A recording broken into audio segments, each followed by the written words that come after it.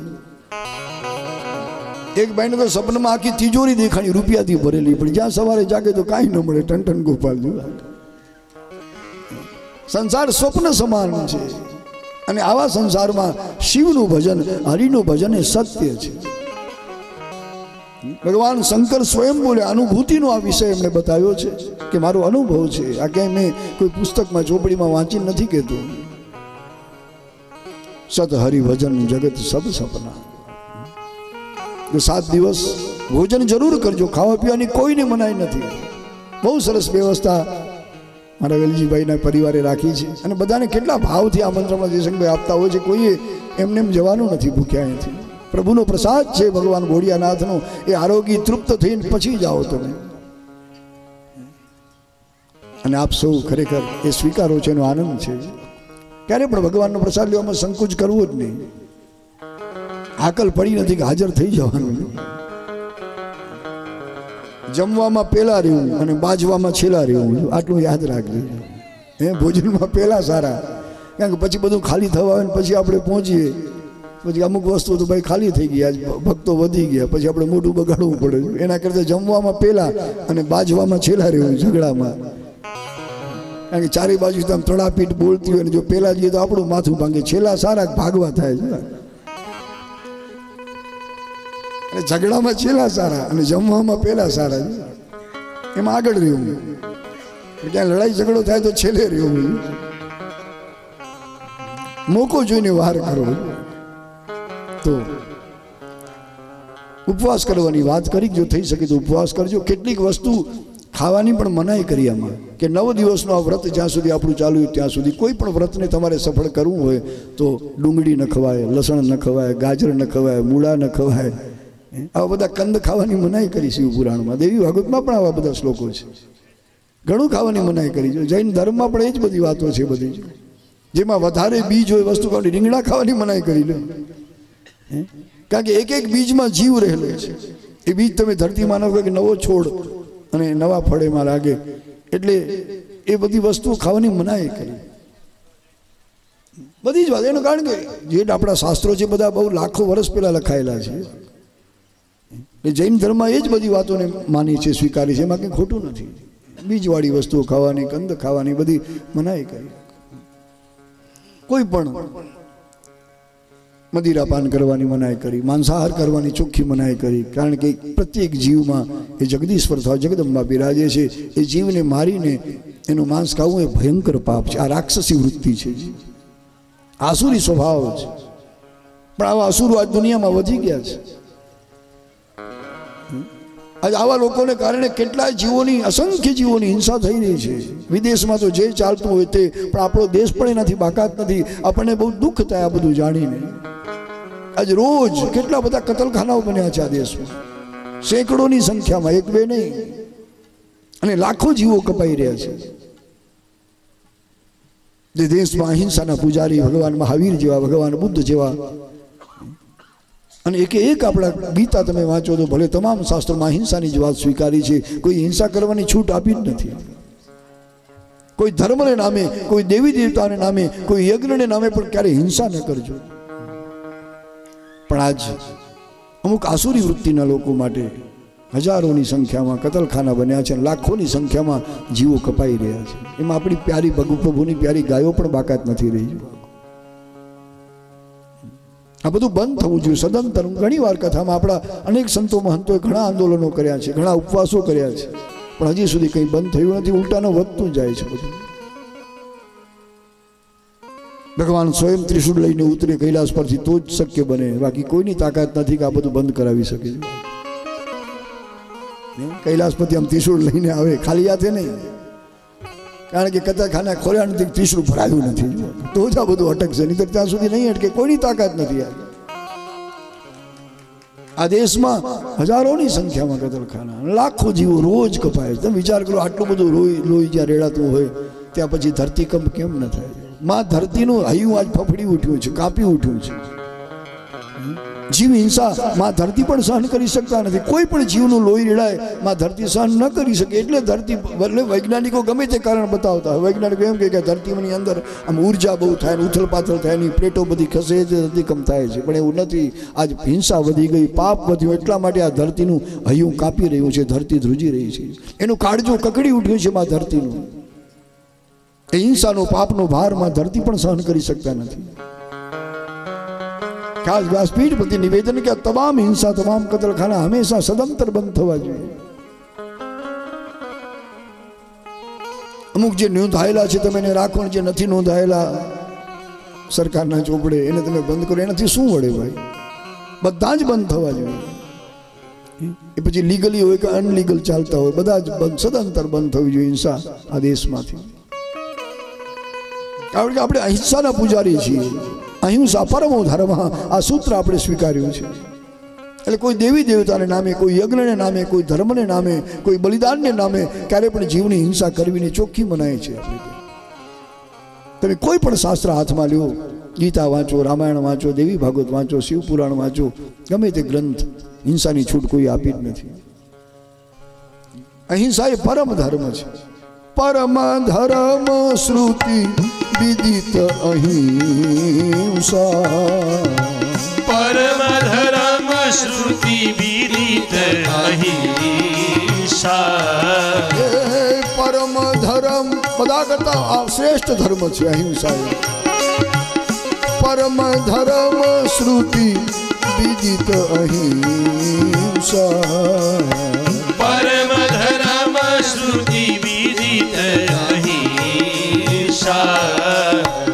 પરનિંદા સમ અઘન ગરીસા. પરનિંદા સમ અઘન ગરીસા. પરનિંદા સમ અઘન ગરીસા. પરનિંદા સમ અઘન ગરીસા. નમઃ શિવાય. ઓમ નમઃ શિવાય. નમઃ શિવાય. ઓમ નમઃ શિવાય. નમઃ શિવાય. ઓમ નમઃ શિવાય. નમઃ શિવાય. ઓમ નમઃ શિવાય. પ્રત્યેક જીવ પર દયા રાખી, કોઈની હિંસા ન કરીએ. ન કોઈ ધર્મને નામે, ન કોઈ દેવી દેવતાને નામે પણ ક્યારે બલિદાન ન અપાય. અમુક શાસ્ત્રોમાં પશુ બલિદાનની જે વાત લખી, આ પશુ કયા? તો કે કામ, ક્રોધ, લોભ, મોહ એ જ પશુ છે. જ્ઞાનરૂપી તલવાર હાથમાં લઈ અને જ્ઞાનરૂપી તલવારથી આપણા મનમાં જે ભરાયેલો કામ છે, ક્રોધ છે, લોભ છે, મોહ છે, મદ છે, એને છેદવાની વાત કરી છે. કોઈ ઘેટા બકરાને નહીં. એટલે આવી ભૂલ કરવી નહીં, ક્યારે આવું પાપ ક્યારે આચરવું નહીં. નહીતર હજી ધરતીકંપ વધશે. કારણ કે માં ધરતીનું હૈયું આમ ફફડી ઉઠશે, એ સહન નહીં કરે. અને એકાદ આંચકો આવ્યો 5-7 એ પોઈન્ટનો કેવી દશા આપણીથી આપણે અનુભવીને બેઠા છીએ. માં ધરતી કેટલું પાપ સહન કરે. પુણ્યશાળી માણસો ગમે એટલા ધરતી ઉપર હોય, લાખો કરોડોની સંખ્યામાં માં ધરતી કહે કે હું બહુ ખુશ છું, પુણ્યશાળી લોકો મારા ઉપર બેઠા છે, એને અન્ન જળ બધું હું આપવા તૈયાર છું. પણ પાપી માણસો કદાચ મુઠ્ઠીભર ગણ્યા ગાંઠ્યા હોય ને તો એમાં ધરતીનો ભાર સહન નથી કરી શકતી. ભલે થોડી સંખ્યામાં હોય, જૂજ માણસો, પણ એ પાપનો ભારમાં ધરતી સહન ન કરી શકે. કોઈ પુણ્યશાળી માણસ જ્યારે ધરતીમાંથી જાય ને ત્યારે માં ધરતીની આંખમાંથી એમ આંસુડા નીતરતા હોય છે કે આ પુણ્યશાળી માણસ હજી 5 વર્ષ બેઠો હોત ને તો ઘણું સારું થાય. ઘણાને પુણ્યના પંથે પગલાં ભરતો કરત. પણ કોઈ પાપી માણસ જ્યારે ગુજરી જાય ત્યારે માં ધરતી બહુ રાજી થાય છે કે સારું થયું, ભલે ગુજરી ગયો, સારું થયું. એ મારા ઉપર બોજરૂપ હતો, ભારરૂપ હતો, નકામો હતો. પાપી માણસ જ્યારે મરી જાય, ગુજરી જાય ત્યારે માં ધરતી પ્રસન્ન થાય, રાજી થાય છે. ભલે એનો રાજીપ આપણે નથી જાણી શકતા, પણ બહુ હરખાય છે માં પૃથ્વી. અને કોઈ સદાચારી, કોઈ પુણ્યશાળી માણસ જ્યારે વિદાય થાય ત્યારે માં ધરતીની આંખમાં આંસુડાની ધાર વહેતી હોય છે. કારણ કે ધરતી પણ શક્તિનો અવતાર છે, અંબાનો અવતાર છે. પૃથ્વી એ દેવી છે, એની આંખમાં આંસુડા આવે. તો જેમ મને એમ હિંસા કરવી નહીં, જીવ પર દયા રાખવી. જીવ દયા એ મોટો ધર્મ છે. અહિંસા એ પરમ ધર્મ માન્યો છે. એનાથી શ્રેષ્ઠ કોઈ ધર્મ છે જ નહીં દુનિયામાં. પરમ ધર્મ શ્રુતિ વિદિત અહિંસા. ઘણી સુંદર વાતો આપણા શાસ્ત્રોમાં લખી છે. આખું માનવ જીવન આમાં ભરી દીધું છે. ખાલી ભગવાન ભોળાનાથની જ કથાઓ લખી એવું નથી. આખું આપણું માનવ જીવન ડગલે ને પગલે આ શાસ્ત્રો આપણને સાવધાન કરતા જાય છે, કંઈ ને કંઈ સમજાવતા જાય છે. હું તો હંમેશા કહું કે આ કથાનો મંડપ છે એ જીવનની પાઠશાળા છે. આપણી જીવનની પાઠશાળા. માનવ જીવનને કઈ રીતે સુધારવું, કઈ રીતે સફળ બનાવવું, કઈ રીતે દિવ્ય બનાવવું, કઈ રીતે ભવ્ય બનાવવું, એના પાઠ આપણને આ મંડપમાં મળે છે. એટલે જીવનની આ પાઠશાળા છે. આપણે બધા જ એ પાઠને એ ભણી રહ્યા છીએ, શીખી રહ્યા છીએ, સમજી રહ્યા છીએ. વિધિ અધ્યાયમાં ઘણી વાતો લખી છે. શું ખાવું, શું ન ખાવું, બધા ઉપર વિચાર કર્યા છે. વક્તા માટે આપણે ઊંચું સિંહાસન રાખીએ છીએ, કારણ કે વક્તા વ્યાસ નારાયણનું સ્વરૂપ છે, એટલા માટે પૂજનીય છે, વંદનીય છે. એ ભલે બાળક હોય તો ભલે યુવાન હોય તો ભલે ઘરડો વૃદ્ધ હોય તો ભલે જે પુરાણને જાણે છે એ નારાયણ વ્યાસ સ્વરૂપ છે, એટલા માટે એને ઊંચે બેસાડીએ છીએ. એના કરતાં નીચે બેસીને આપણે કથા સાંભળીએ છીએ. આ એક નિયમ છે. આમાં લખ્યું કે વક્તા કરતાં જે ઊંચા આસને બેસીને કથા સાંભળે એ મર્યા પછી કાગડા થાય છે. અને કાગડા બન્યા પછી ગમે એટલા ઊંચે ટંગલી ડાળીએ ચડીને ભલે બેઠા હોય, આપણે શું વાંધો જો? એને કોણ ના પાડે, એને કોણ રોકી શકે? એટલે કોઈ પણ કથાકાર કરતાં ઊંચા આસને બેસીને કથા ક્યારે ન સંભળાય. નિષેધ કર્યો છે. જો કાગડા ન બનવું હોય તો, બનવું હોય તો છૂટ છે, તો કોઈને મનાઈ નથી. આપણે ભગવાનની કથા ચાલુ હોય ભોળાનાથની, અને વચ્ચે જેમ મને એમ સંસારની મિથ્યા વાતો કરવાની મનાઈ કરી છે. કારણ કે આપણે વાતો કરવા નથી આવ્યા, ભગવાનની વાતો સાંભળવા આવ્યા છીએ. છતાંય જે નરનારી મિથ્યા વાતો આ મંડપમાં બેસીને કરે એ મર્યા પછી શું થાય? એ ગધેડા થાય એમ લખ્યું છે. ઓલો શબ્દ આપણને ગમે નહીં, પણ શું થાય? આપણા ઋષિઓએ સાચી વાત રજૂ કરી છે. ગધેડા ગમે એટલા ભૂકે આપણે ના ન પાડી શકીએ. કદાચ તમે ના પાડો તો એ તમારું માને ખરા? એ જ્યારે ભૂંકતા હોય ન માને કોઈનું. એમ ઘણા વાતો, મિથ્યા વાતોમાં જ ઘણા લોકો જિંદગી કાઢી નાખતા હોય છે, કેટલો સમય વેડફી નાખતા હોય છે. પરમાત્માની મંગલ ગાથા સાંભળવા, કથા સાંભળવા, પ્રભુની વાતો સાંભળવા આપણે ભેગા મળ્યા છીએ. મારીને તમારી વાતો કરવા નથી આવ્યા. એટલે જેમ મને ભગવાનની કથામાં વિઘ્ન ન થાય એવું પગલું ભરવું, એ રીતે બેસવું. ઘણું લખ્યું છે. ભગવાનની કથા ચાલતી હોય, કથા ન સાંભળે, જે સૂઈ જાય એ મર્યા પછી સર્પ થાય, અજગર થાય એમ લખ્યું છે. એને સર્પ યોનિમાં એમ ગોગા પાંચમના દેવતા નાગ પાંચમના દેવ બને. નાગ પંચમી આવે ને પછી માણસ આમ ઘરમાં ખોટા નાગ બનાવે, કાં ઓલા કંકુથી ચીતરીને પછી એની પૂજા કરે. પણ ભાઈ હાચાને પકડો તો ખબર પડે કેમ પૂજા થાય છે. કથામાં સુવાની મનાઈ કરી. આપણે જીવનને જાગૃત કરવા માટે બેઠા છીએ જગદીશની કથા સાંભળતા. આપણું જીવન જાગૃત થાય. જે ગાફેલ માણસ છે, સાવધાન છે, સાવધાન બને. આપણા સંતો, આપણા શાસ્ત્રકારો, આપણા મુનિઓ આપણને જગાડવા આવ્યા છે કે હે સુતેલા જીવ, ક્યાં સુધી આમ ગાફેલ થઈને જગતમાં જીવતો રહીશ? તું જાગ હવે. ઉઠ જાગ મુસાફિર ભોર ભઈ, અબ રે ન કહા જો सोवत है. उठ जाग मुसाफिर भोर भई, अब मैं न कहाँ जो सोवत है. उठ जाग. આપણે બધા મુસાફર છીએ. આ દુનિયા મુસાફર ખાનું છે. કોઈની મુસાફરી 25 વર્ષની, કોઈની 50 વર્ષની, કોઈની 80 વર્ષની, કોઈની વળી 100 વર્ષની હોય. તો આપણે મુસાફર છીએ. દરેક મનુષ્ય, દરેક ભાઈ બહેન આપણે જગાડતા સંત લખે છે, ઉઠ જાગ મુસાફિર ભોર ભઈ. હવે અડધી રાત નથી, ભોર ભઈ, પ્રભાત થયું છે. જાગો હવે. ઉઠ જાગ મુસાફિર ભોર ભઈ, અબ રે ન કહા જો સોવત હૈ. उठ जाग मुसाफिर भोर भई, अब रैन कहाँ जो सोवत है. जो सोवत है वो खोवत है घणो गुमावे छो जीवन में सोवत है वो खोवत है जो सोवत है वो खोवत है जो सोवत है वो खोवत है जो जागत है वो पावत है जो जागत है वो पावत है उठ जाग मुसाफिर भोर भई अब रैन कहाँ जो सोवत है उठ जाग मुसाफिर भोर भई अब रैन कहाँ जो सोवत है जो काल करे सो आज कर ले जो काल करे सो